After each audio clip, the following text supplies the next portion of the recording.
The old saying, it's the clothes that make the man. Interesting about it makes the man and not the woman. I think more clothes are sold to women than they are to men, but yet it's the clothes that make the man. What does that mean? What is that phrase? I mean, it's not a Talmudic phrase, but yet still curious and interesting. At one point, we didn't wear clothes. In the Garden of Eden, Adam and Eve were naked. They were innocent. They had no conscious awareness of self. They only had awareness of the divine. Once they were conscious of self, because of eating of the tree of knowledge of good and evil, brought a conscious awareness. Conscious awareness, oh, we got to cover ourselves up. We're no longer innocent. So on the one hand, clothes are a cover up over our birthday suit. So we put on a different suit on top of our birthday suit as a cover up, loss of innocence. Innocence meaning a sense of self-awareness as opposed to only God awareness. On a deeper level, clothes actually make the man because they bring honor and glorification. They're not just a cover up, but they bring an honor and a glorification to the individual when you dress appropriately, right? If you dress inappropriately, then of course it's not going to bring a honor to the individual. As our sages say, that when a scholar has clothing that are stained or whatever, then people will look at that person, say, "Oh, look at that scholar, and he's not dressed appropriately. He's got a stain on his clothes." And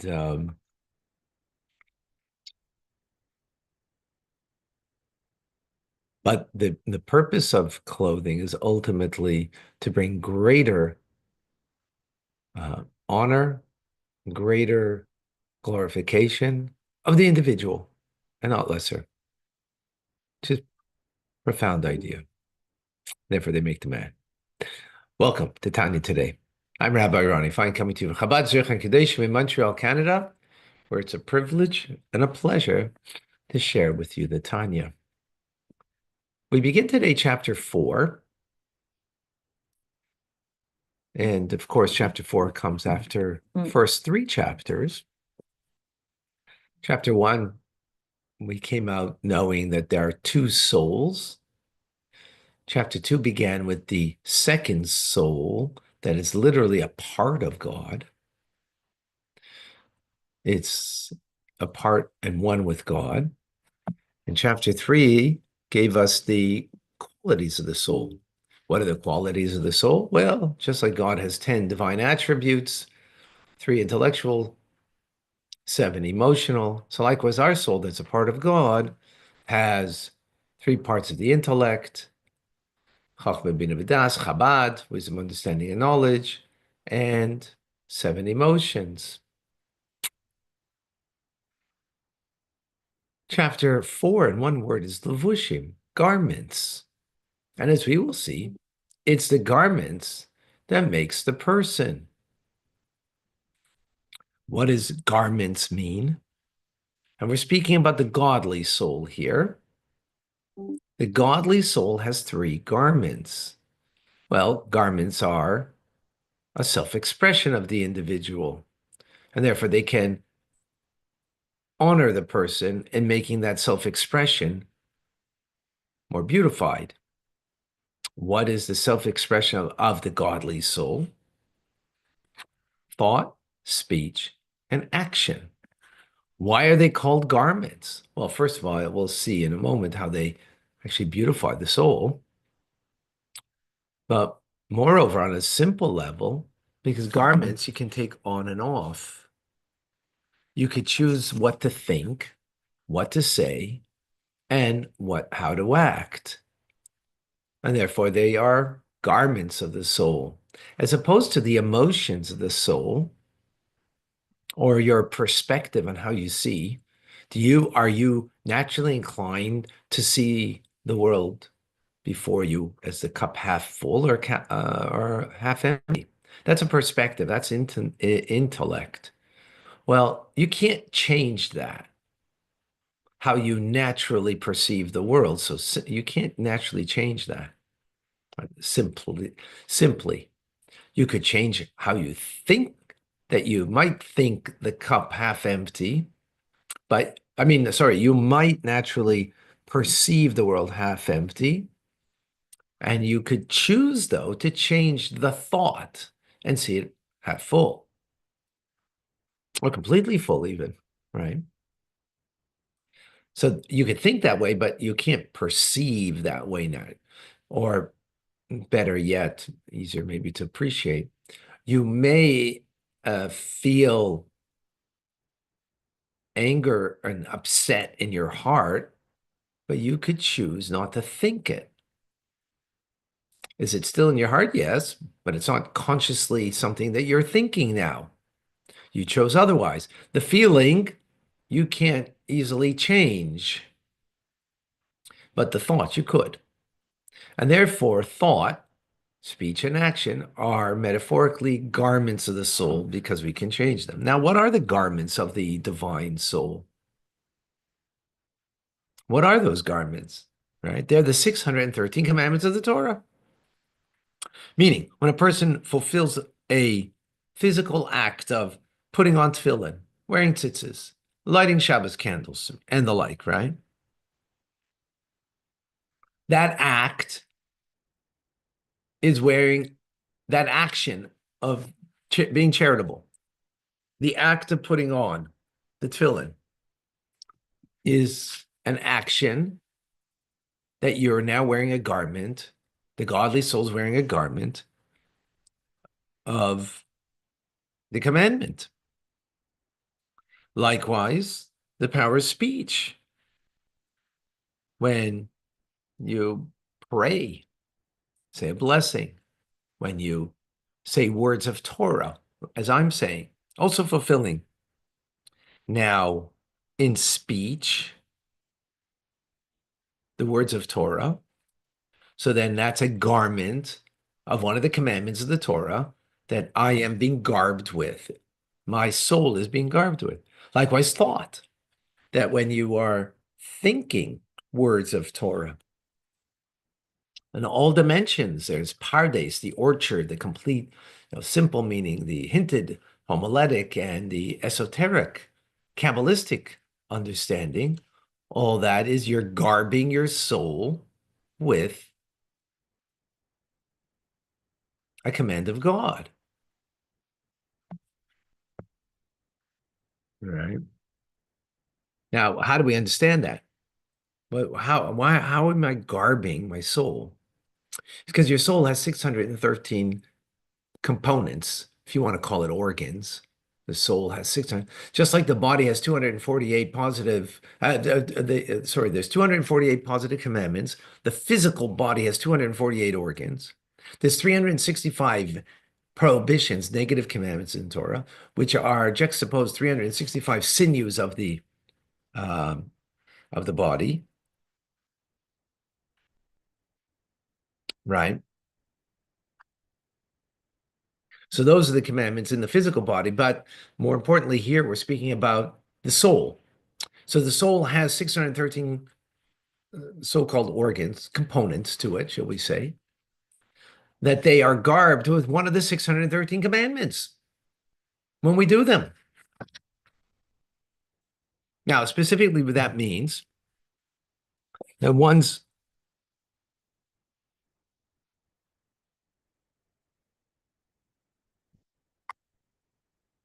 doing a studying Torah, so your mental capacity is now garbed with the a layer of the study of Torah. Simple meaning, hinted, and so on and so forth, right? Now, your emotions also. How are your emotions of fear and love in the fulfillment of a deed or a word? How does that equivocate? Because your words of a mitzvah or your actions of a mitzvah.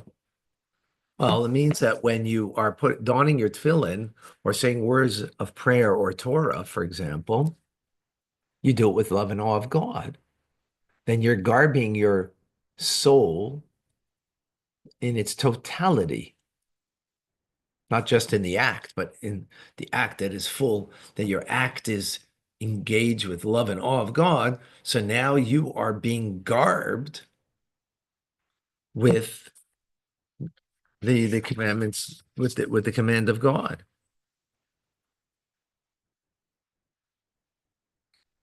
Pretty powerful. Now it becomes even more now.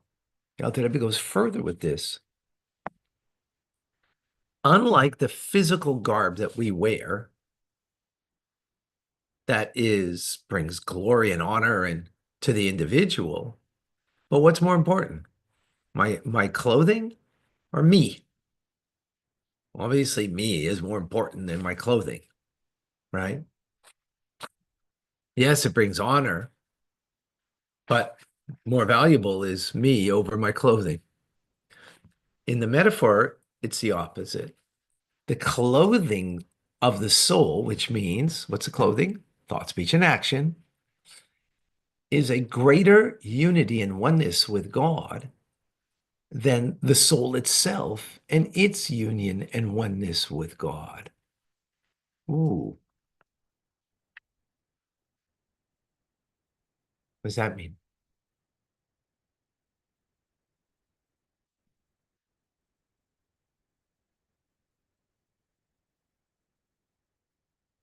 My connection to God with my soul and the love and awe that my soul has is not as great a connection as when I have a connection that I express it with a mitzvah in thought or in Torah study in thought or in speech or in action, even though they are only garments of the soul.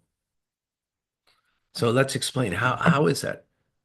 Others, please follow this idea because it's a fundamental, very powerful thought. Again, I am more valuable than my garments, of course, get that. But when it comes to our connection to God, our garments of the soul are more valuable than the soul itself.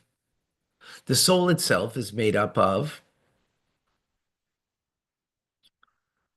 intelligence and emotions.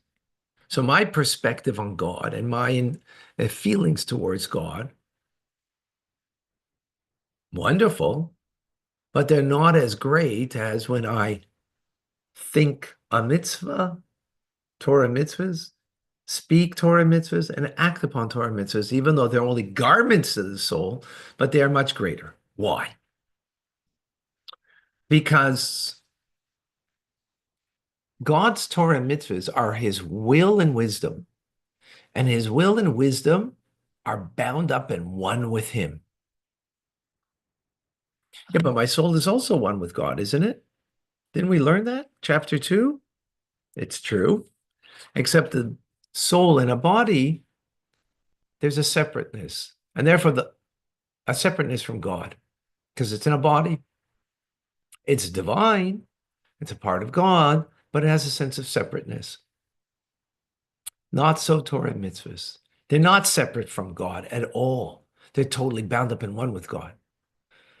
Now, how do we understand that? After all, Torah and mitzvahs are physical things, right?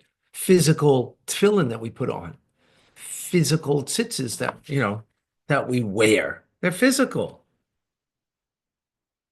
How do we understand that? That this is an expression of the divine will and wisdom of God? Letting Hanukkah menorah, even though it's rabbinic, it's okay, similar idea. Or Shabbos candles, or study of Torah, right? So what God did was the following. He took the infinite will of his, infinite wisdom, his Torah, his mitzvahs, and he condensed it, contracted it. He put it into a physical expression of Torah and mitzvahs. Did it lose the infinite will and wisdom? No, it still is. And this is the idea that we can, that the infinite wisdom of God we can't fathom, except for when God takes the infinite wisdom of his and puts it into a mitzvah. He puts it into Torah study. Guess what we have? We have a piece of the infinite will and wisdom of God as a result. By expressing that Torah or that mitzvah in thought, speech, and action. I'm bound up with the infinite of God through that. But this, as our sages say, from the greatness of God that we can't fathom except through Torah mitzvahs, we can. Wow. Again. So in the very letters of the Torah is the will and wisdom of God. The very act of the mitzvah is the will and wisdom of God. With this, then we can understand why Torah is compared to water. We don't compare it to light. I mean, it's also compared to light, but in this instance, to water. Because light comes from the luminary. It's not the luminary, it's only the light of the luminary. But water is different. Water on top of the mountain is the same water at the bottom of the mountain. Meaning, water of Torah, the metaphor of water, Torah, the way it's on top of the mountain, and others, the way it's above by God, is infinite.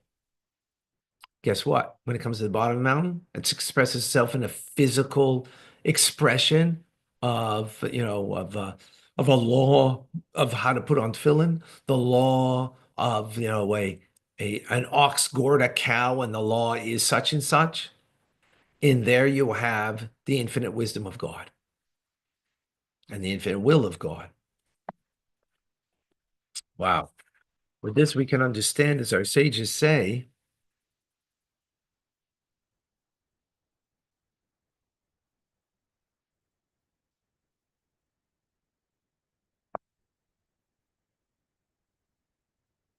God's greatness can be found in his humility. Humility means a low place. So God's greatness, meaning the infinite of God that you cannot comprehend, in his humility, it's found, meaning in a low place, meaning in this physical world, where God compressed, contracted the infinite wisdom of God, put it and will of God, and put it again into the Torah teachings of the 5 books of Moses, of the prophets, and Torah teachings, and so on, and in the mitzvahs, that when we access it, and how do you access it? Thinking words of Torah, speaking words of prayer and of Torah, and the act of doing a mitzvah, putting on the tefillin, or giving charity, or on sukkahs, lulav and esrog, or sitting in a sukkah, and all of the mitzvahs that are expressed in a physical act. We have access to the infinite of God, which is we are bound to the infinite of God. We have access to, connected to, which the soul on its own wouldn't have. The soul's own intellect and emotions, which is the makeup of the soul, doesn't have in and of itself. Only the mitzvah does in the Torah.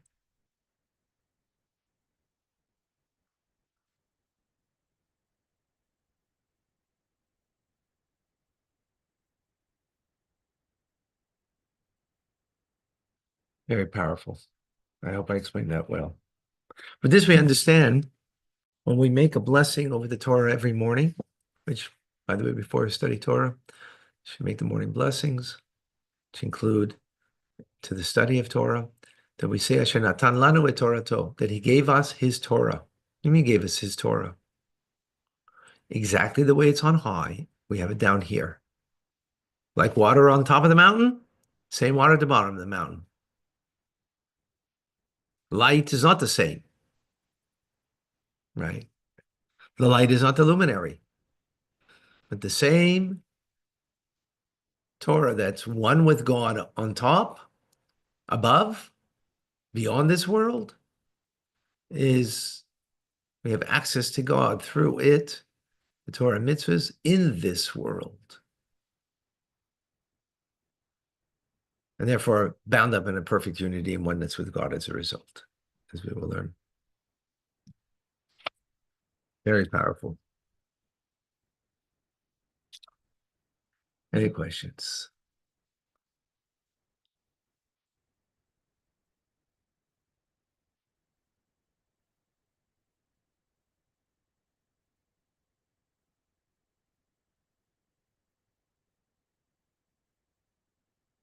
Reminder, tonight, 6:30, we'll have Torah studies. 8 p.m. will be TRC, Tanya Rabbi Community.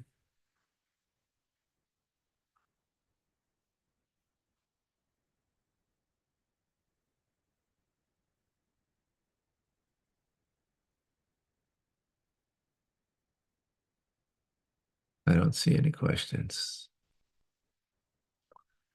All right, Rambam is coming up now. Very powerful and important teachings. More on this we'll elaborate tomorrow. In the meantime, I'm Rabbi Ronnie Fine, coming to you from Chabad Zecher Kadesh in Montreal, Canada. It's a privilege and a pleasure to share with you the Tanya. Please join us tonight at Rambam.